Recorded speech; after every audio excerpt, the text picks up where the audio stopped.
Just the right Betty for Billy to marry. Number 3. The Ebony Black Billy and the Betty of Pink. By Nell Brinkley. This is the blessed Billy of the Ebony Black. The Billy of the Grouch. He glares at the world under the straight black bar that his brows make across his face. He goes home to Betty and the cat, coming down hard on his heels. He skids his derby into a corner, tugs himself sullenly out of his coat and straightway opens up the white wings of his newspaper and glares therein. And the cat gazes upon him weirdly with the topaz eyes of a reincarnated Egyptian princess and winks solemnly at Betty. Billy's got him. He's a devil of a fellow too, 'cause he never tells 'cause why. This Billy seems to have strings tied to all the thumb smashings and shin crackings and toe stubbings, and all the fearful many of the things that make Billies to cuss and the Bettys to giggle up their silken sleeves. He fills his own, particular, special cemetery he has with dead men each day. And the world standing by with its hat on the back of its head and its tongue in its cheek, hears the tales of the dead man, but sees no cemeteries, and it throws up its hands and laughs noiselessly and skips away, singing, oh, blah, at the Billy of the Ebony Black Grouch. He rears and pitches when it snows. He shakes his fist at the eternal sky when it rains, and he tucks his chin in his tie and won't look when it blazes blinding blue above him and the sun is a golden mist in the air. He forgets, or maybe he never knew, that there is beauty and wonder in the world. The toes of this Billy's boots are peeled into a beautiful honorable copper color, with the kicking of him.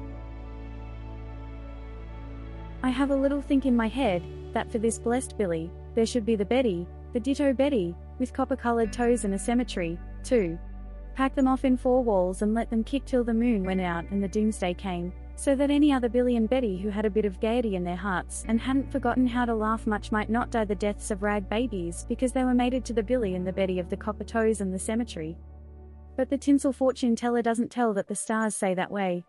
They tell that for the Billy of the Ebony Black, who has forgotten how to smile and tip up his chin and look at the sky sometimes, there is the Betty of Pink. She is as light as the eiderdown powder puff that she fluffs over her pinky face. There is pink on her cheeks, and pink on her chin, and she laughs much and thinks only a little. She loves to live, but not wisely, because of the wonder of there being pictures and tales told in colorful words, and music and satin-petaled flowers in it. Not because of the beauty that lives in it, but just 'cause she's a pinky Betty like my kitten, which is gay and likes to eat, and sleep, and chase a green and yellow bell on the end of a string, and wash her pink nose, and wink at the sun on the floor. This gay pinky Betty would meet this ebony Billy, whoop-dee-doo, at the door and bowl into the blackness of his grouch like as if that eiderdown puff of hers were dusted in his face to make him to sneeze and choke, and laugh maybe. She would tease the blackness out of him. She would barricade him and make him tell why. And then, when he had told why, she would laugh at him and flirt with him and call him a beast, and tell him wonderful tales of the new dress she had.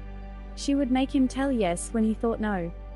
She would ram a pink forefinger through the white wings of his paper if she wanted to talk, and then he would crumple it up and tip back his head and listen, and while he watched the tilt of her funny nose, and the winking laugh in her eyes, and her child's voice, and her child's throat when she bent to shake her head at him, maybe then a laugh would grow in his eyes and his blackness would lose itself in the charm of the little music box voice of his pink Betty.